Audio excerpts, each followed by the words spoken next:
Hello, my name is Christina. I'm 30 years old. Life once felt full of promise, with a thriving career that kept me busy and fulfilled. But everything changed when my mother fell gravely ill. Her passing shattered me, and before I could begin to heal, my father followed her, succumbing to heart complications. As their only child, I was left to face my grief alone. Work became my refuge, a way to keep the pain at bay. It was during this dark period that Brian, a colleague of mine, stepped in. He noticed my withdrawal and made an effort to connect. At first, it was simple gestures, bringing me coffee, asking if I needed help with tasks. But soon, his kindness turned into something more meaningful. His warmth became a source of comfort, and before long, our friendship blossomed into love. Eventually, we married, and his family embraced me as one of their own. Our early days of marriage were joyful. I felt a renewed sense of purpose, imagining the life we would build together. But as time passed, cracks began to form. One particularly brutal winter day, Brian and I had a heated argument over a failed cooking attempt. What started as playful teasing quickly escalated into something more bitter. "You're awful at this, Brian," I snapped, frustration getting the better of me. "Why don't you go freeze outside with your ruined dish?" The words came out sharper than I intended, and I slammed the window shut, locking it in a burst of irritation. Brian, visibly stung by my outburst, grabbed his coat and stepped outside, but instead of retreating entirely, he smirked and yanked the curtains closed from the outside. I stood there, staring at the locked window as the bitter cold seeped into the room, my anger simmering alongside my guilt. As the minutes ticked by, my frustration turned to worry. Pregnant and already fatigued from the day, I felt my body weakening in the frigid air. I pounded on the glass, my breath fogging up the surface as I called out to Brian, but my pleas were ignored. Just when I thought I might collapse, a passerby noticed me struggling. The stranger, Vincent, stepped in without hesitation, helping me back inside and offering me warmth and comfort. The next day, I returned home to find Brian outside in the freezing cold, visibly unwell. His condition was alarming, his lips blue, his body trembling uncontrollably. I couldn't stand by and do nothing, despite the hurt and anger that lingered from the night before. Vincent, who had come to check on me, confronted Brian. "Isn't this what you deserved?" he said, his voice stern. "If you can't handle the heat of the kitchen, maybe the cold will teach you." Though Vincent's words were harsh, a pang of compassion stirred within me as I watched Brian shiver helplessly. Despite everything, I couldn't ignore his suffering. I fetched a blanket and draped it over him, speaking softly. "Brian, do you need anything before help arrives?" I asked, my voice hesitant but sincere. As I stood there, memories of our early days together flooded back. Brian's unwavering support when I was at my lowest, the joy of our wedding day, and the warmth of his family as they welcomed me into their lives. His mother's words echoed in my mind, "You've truly brought home a wonderful woman." Even with all the tension between us, I couldn't forget the love we once shared. Wrapping the blanket tighter around him, I silently hoped for a chance to mend what was broken. But our challenges didn't end there. Brian's younger brother, Scott, often kept to himself, working from home and rarely engaging with the family. Yet, I found that when I took an interest in his projects and asked about his work, he was more than willing to share. Slowly, I built a connection with him, easing some of the tension in our household. A few years into our marriage, I discovered I was pregnant. It should have been a joyous time, but morning sickness hit me hard, forcing me to make the difficult decision to leave my job. Brian initially supported me, saying, "I think that's a good call, don't overdo it." We discussed the decision thoroughly with his family. Thankfully, Brian and Scott's income, along with my savings and contributions from his parents, meant we could manage comfortably. Despite this, I faced criticism from outsiders. "Wow, pregnant women have it easy, no work, no complaints," someone remarked.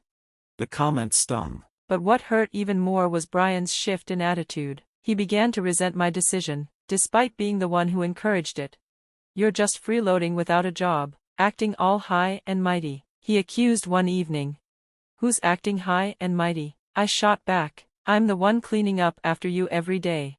Determined to prove him wrong, I reminded him of our earlier discussions. "If you had a problem, you should have spoken up then," I said, urging him to focus on his responsibilities instead of complaining. Our parents-in-law remained supportive, but the growing tension between Brian and Scott only added to the strain. Scott often confided in me, frustrated that Brian neither listened to nor appreciated his efforts. As my pregnancy progressed and morning sickness worsened, I became unable to manage household chores. My father-in-law stepped in to cook, my mother-in-law took over cleaning, and Scott helped wherever he could. But Brian's resentment deepened. One night, he woke me abruptly. "You should be ashamed of yourself," he spat, "lying around all day, not doing housework, even though you're a homemaker. Why are you even here?"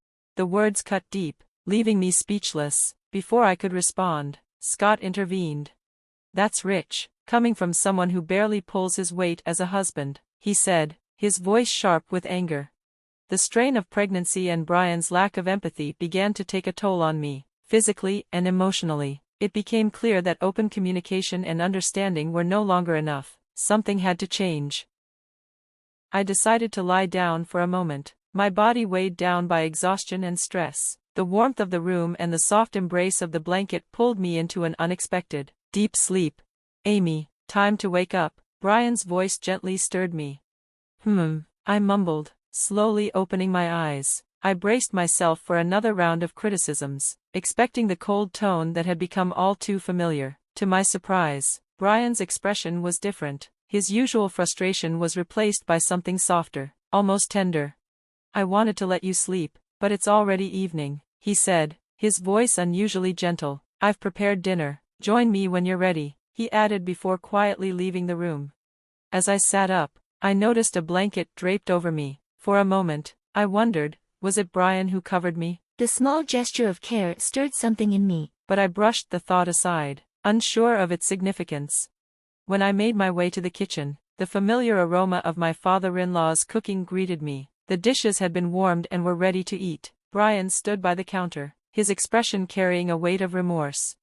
"I'm sorry, Amy," he began, his voice trembling slightly. "When I found out we were having a baby, I was thrilled, but then, I got overwhelmed. I didn't know how to handle my feelings, and I took it out on you. It wasn't fair, and I regret it."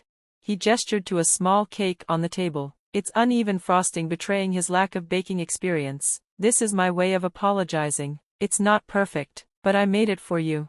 I looked at the cake, the effort behind it softening my heart despite the hurt I still carried. It couldn't erase everything, but it was a start. "Thank you," I said quietly, deciding to accept the olive branch for now.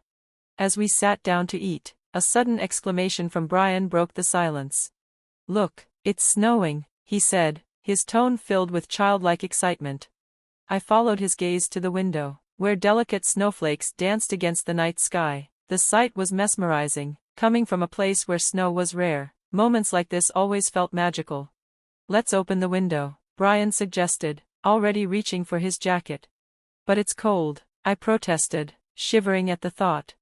"Just wear this," he said, draping a jacket over my shoulders before pushing the window open. The chilly wind rushed in, carrying with it the crisp scent of winter. For a brief moment, we stood side by side, watching the snow fall in peaceful silence. But then, without warning, Brian turned to me with a mischievous grin. "Since you're a homemaker who doesn't do housework, that makes you a bad wife. Think about that tonight," he teased. "What are you talking about?" I snapped, startled by his sudden shift in tone. Before I could respond further, he nudged me gently out onto the porch. The cold bit into my skin as I spun around to face him, only to see him shutting the window with a smirk. "Brian, open the window," I shouted, pounding on the glass. "This isn't funny." But he didn't listen. Instead, he drew the curtains closed, leaving me outside in the freezing cold. Panic surged through me as the icy air seeped through my clothes. My body, warm just moments before, quickly lost its heat. I wrapped my arms around my growing belly, fear gripping me as I thought about the baby inside me. The minutes felt like hours, and just as I thought I might collapse from the cold, headlights illuminated the driveway. A car pulled up, and relief washed over me as Scott stepped out. "What are you doing out here at this time of night?" he asked, his voice sharp with concern. I could barely respond, my teeth chattering uncontrollably. Without waiting for an answer, Scott ushered me into the car, cranking up the heater. "We're going to the hospital," he said firmly, his tone leaving no room for argument. The warmth of the car was a lifeline, slowly bringing sensation back to my frozen limbs. "At the hospital." The doctors assured me that the baby was unharmed, but they advised me to rest and avoid stress. While I was being examined, Scott made arrangements for us to stay at a nearby hotel. "You need a safe place to rest," he said simply, handing me the keycard before stepping out to take care of other matters. Alone in the hotel room, I rubbed my belly, whispering softly to my baby, "You're strong, aren't you? We're going to get through this." Exhaustion overtook me, and I fell into a deep, dreamless sleep. The next morning, Scott picked me up and drove me home. As we pulled into the driveway, I froze at the sight before me. Brian was outside, naked and shivering in the snow. Scott stepped out of the car, his expression cold and unyielding. "This is what you said, right?" he said, addressing Brian. "If you can't cook properly, then freeze outside. I thought you might want to experience it for yourself." Brian's lips were blue, and his body trembled uncontrollably. He tried to speak, but the words came out as barely audible whispers. "Scott, that's enough," I said softly, though my anger at Brian still burned. I didn't want to see him suffer, but I couldn't forget the danger he had put me and our baby in. Scott turned to me, his gaze softening. "Do you want to say anything to him before I call for help?" I nodded, stepping closer to Brian. His eyes met mine, filled with confusion and regret. "You almost put our baby in danger," I said, my voice steady but heavy with emotion. "I don't know if I can ever forgive you for that, but right now, we need to focus on what comes next." As the ambulance arrived, I stepped back, watching as the paramedics helped Brian into the vehicle. Scott placed a comforting hand on my shoulder. "You don't have to go through this alone, Amy," he said quietly. His words, filled with sincerity, reminded me that even in the darkest moments, there was still support to be found.